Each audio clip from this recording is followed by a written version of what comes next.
prepare for due diligence in an M&A transaction? Very carefully. You do a lot of homework. You want to make sure your financial statements are clean and organized. You want to make sure that you're thinking critically about any business weaknesses you have and how those need to be presented to the lender. Um, and you really want to have somebody that can do a quality of earnings review on your company as well as the acquisition target. And you want to do as much of this work up front as opposed to waiting until you engage with the lender who's providing the financing for the deal. That is our experience. We find that a lot of people are a little, when they first get to us, are a little seat of the pants when it comes to doing due diligence, but it needs to be structured, it needs to be intense, and it needs to be comprehensive. I think that's I fully agree with that, and the financial side of it's always the most critical piece of it because that's how the deal is going to be valued. That's how the economic return is going to be decided in the deal. A lot of times, usually when the due diligence gets to us, there's already been some legwork done on it. A lot of the financial due diligence is a lot of times prepared and has been vetted.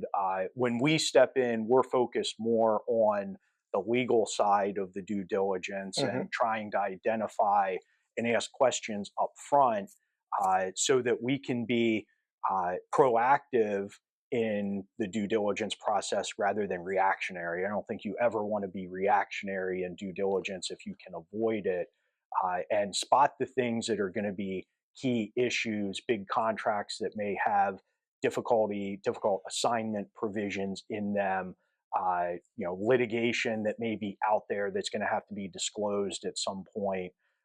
Those kinds of things, identify those early and have a strategy when you move forward with them. I always like to know where we want to be 2 or 3 steps or 2 or 3 calls down the road rather than just where we want to be on the call where we're going to disclose something. I agree, Andy. I think that's a great explanation. I think the word strategy is key. One of the things we bring as a 25-year-old investment banking firm is that we've done so many deals that we can see around the corner for a client, and we could see how the lender is likely to react to a certain issue. So we can get out in front of that and recommend a corrective course of action for our client to be able to present it, to be able to resolve it before it becomes a big obstacle to the deal closing. It's really a matter of thinking about what are all the unexpected things, or what's the hair on the deal that the lender might have an issue with, and cleaning that up so that there's no unexpected surprises. Unexpected surprises usually results in taking on a lot of deal closing risk. You may, if there's too many surprises in the due diligence, the lender's going to think you're not thinking at a level that they're comfortable with in order to do business with you. So I think it's really presenting yourself as thinking about where all the risks are and presenting the solution to those risks in a mitigated fashion.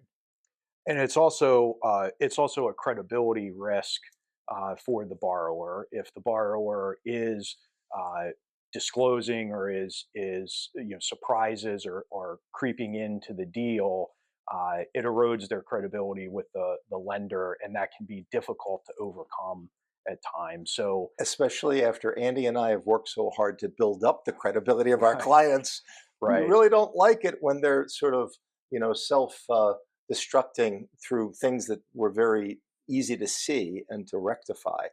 Because we really try hard to build up our credibility for our clients. I can Right. tell we've done that a lot in the past. and and probably one of the most interesting and fun parts of a deal for me is the strategy around how we approach those things because we don't do it seat of our pants No, at all. We have exactly. a lot of conversations about that. Sometimes we've had very pointed conversations about whether or not we should disclose something and when. But it's a critical decision to make in the deal, even if it seems like a small decision at the time. There's a lot of ramifications down the road, and there can be cascading events when that information gets out there, and getting ahead of that and anticipating it and due diligence is critical. And I think I would say in closing that one of the things that we do really well together is that I'm maintaining a constant dialogue with the lender as to the business issues, while at the same time you're maintaining a constant dialogue with the lender's counsel with respect to the legal issues. So we're able to decide who's going to vent what issue at what time. And that's a very important and a valuable approach for the client, as opposed to taking a business issue and disclosing it to the lawyer who's not going to be able to frame it and understand it, where they might overreact to it. And conversely, taking a legal issue and disclosing it to the lender could also have a similar, you know, um, you know, reaction. So what we try to do is manage it intelligently. Yeah, absolutely. That's been a key part of our strategy and a lot of our discussions in the past. Is this better to be?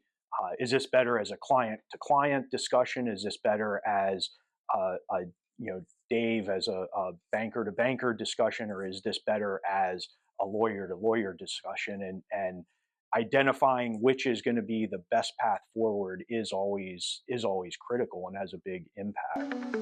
Agreed.